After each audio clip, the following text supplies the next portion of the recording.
Say yes to new beginnings. Yes. Say yes to new standards of excellence. Yes. Say yes to engaging reportage with a difference. Yes. Introducing Yes International Magazine. The time to say yes to your dreams and aspirations is here.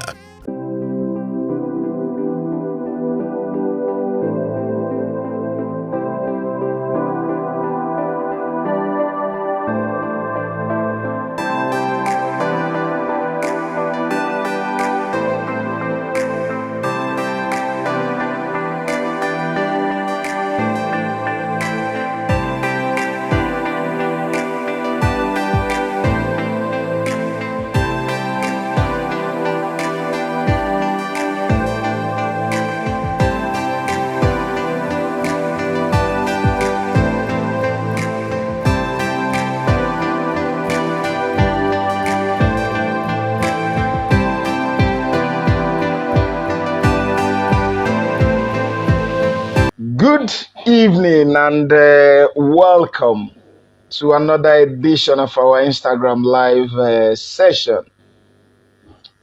My name, like I always say, has not changed. My name remains Azuh, Arinze.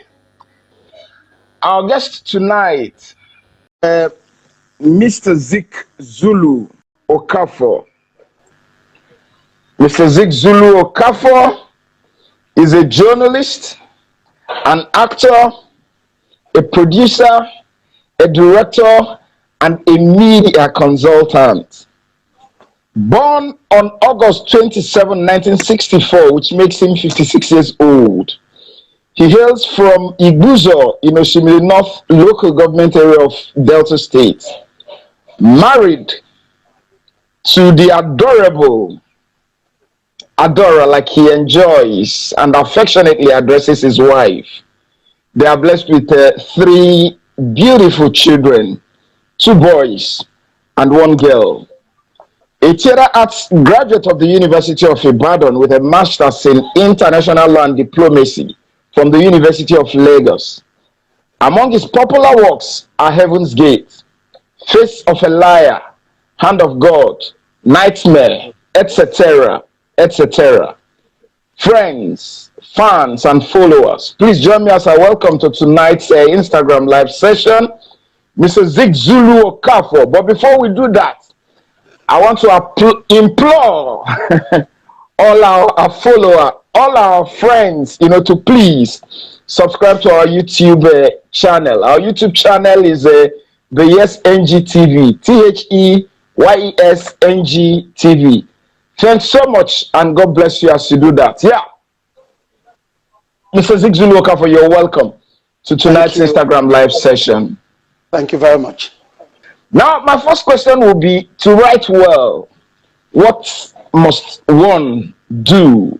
I'll need us to start on that premise. Well, I think you start by saying that, there are 2 groups of people. Those that say they can write and those that say they can write. But most times, the 2 are wrong. Because writing is a talent, it's a skill, and it's a craft. So if you're very talented, you probably will write easier. And then the person that says he can't write, so talented, you can learn the skill, or it can be honed. So that's it. So you can actually write. It's just what you decide to do. Now, there are basic things. No matter how talented you are, if you have to write, you have to read voraciously and write and be a prolific writer as well. In other words, you have to read everything possible. You have to read great writers. You have to read articles on the papers, everywhere. Because when you write, you read about people. When you read one, you read about people's experiences. Those experiences will fortify you. It will give meaning to your own life, and then it will inspire you in a way when you write. Now, if you are not skilled, you also read. But the most important is to appreciate certain things.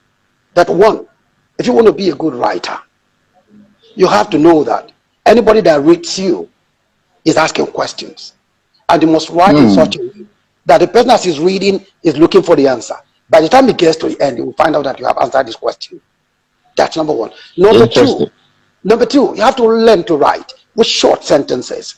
I always tell people that write. If you want to write, you don't let the person reading you struggle to breathe while reading you. Keep the sentences short, and then it becomes breezy and it's easier to write. So those are some of the things you have to learn at the beginning. But importantly, if you read, I take myself for example. Once I was in school, there were basic papers I read because I wanted to write. Time magazine was for me a fetching symbol of how to write. If you read Time magazine and you're serious about writing, you can write. But you see, when I came to Nigeria here, there are basic writers that I followed. Go to Newswatch. You talk about the late Delegiwa, Ray Eku, Dan Agbese, Yakubu Muhammad. They write not only because of their prose, and they're not prosing, they don't write with difficulty. I'm saying prose, everyday conversation, dialogue, is what they use. But it is the style, the humor they bring to bear on it that makes the difference. So there was a lot to learn, a whole lot to learn from them. And then you can talk about Dari Babarisha. Just about 3 days ago, he wrote an article that inspired me, The Father, the Son, and the Restless Spirit. It was talking about I read it. About the great late Gani Fahimi and the son Muhammad. You see, in reading the story, you find a confluence of vision and reality. But it did not make. Look at the way he started it. Very simple. Some sons are like their father, or even better. Stop. Now, for me, if I am writing, and I was a young writer, I always knew I had to start simply. My first sentence is never more than 3 words, 4 or 5.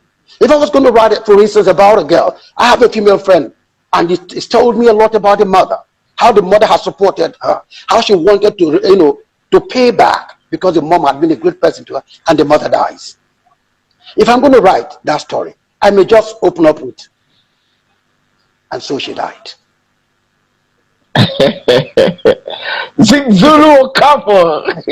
So the writer, as a writer, you must endeavor to connect with your writer, to make them feel, you feel the pulse of your heart.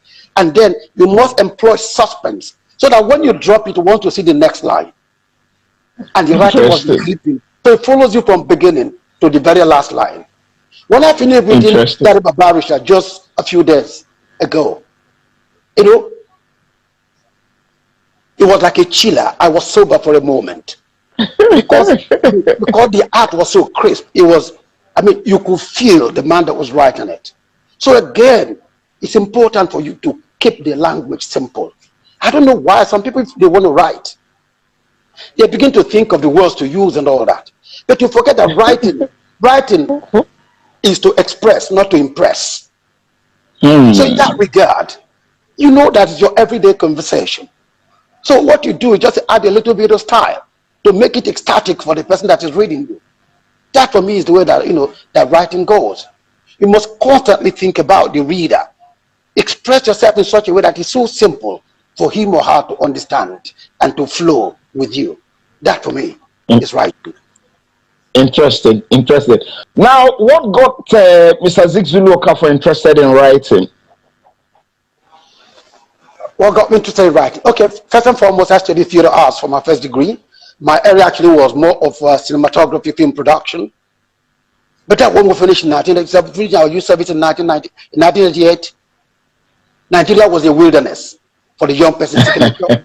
There was no job anywhere. So I was planning to go abroad. I had this girlfriend. We all dreamt of going abroad. Even though I had traveled a lot before I left school, I was not given visa because they said there were some alterations in my name. So frustrated, I did a story I called Save the Children, a drama series, which we got to meet UNICEF, and they decided to finance the pilot. Then after that, again, a whole lot of problems, and I was frustrated. And I was just staying in this hotel called Kilo Hotels, where I spent a whole lot of my childhood with my uncle. And I just said, I need to write, I need to get somewhere, because I always feel that I talk well and I could write. So I walked up to a magazine called TSM, the Sunday magazine, and I met the publisher, Senator Chris Anyang. And I just told her that I can write. If you give me a chance to write to work in this house, I'll be the best journalist you have in this house. And with my punk hair, my tattered jeans, with my rucksack on my back, I'm sure the woman thought this guy was crazy. But she thought I sounded so confident that he asked me to come back the following day. When I got back, there were a whole lot of people in their office. There must have been the story that one crazy guy came here and they wanted to see me. So when they asked me to tell the story of my life, I told them the story of my life is something I've always looked forward to writing. And I call it Wind of Silent Mystery, because my life has been a mobile one. And I hope I can capture it in a succinct story I had called Wind of Silent Mystery. Wind of Silent Mystery.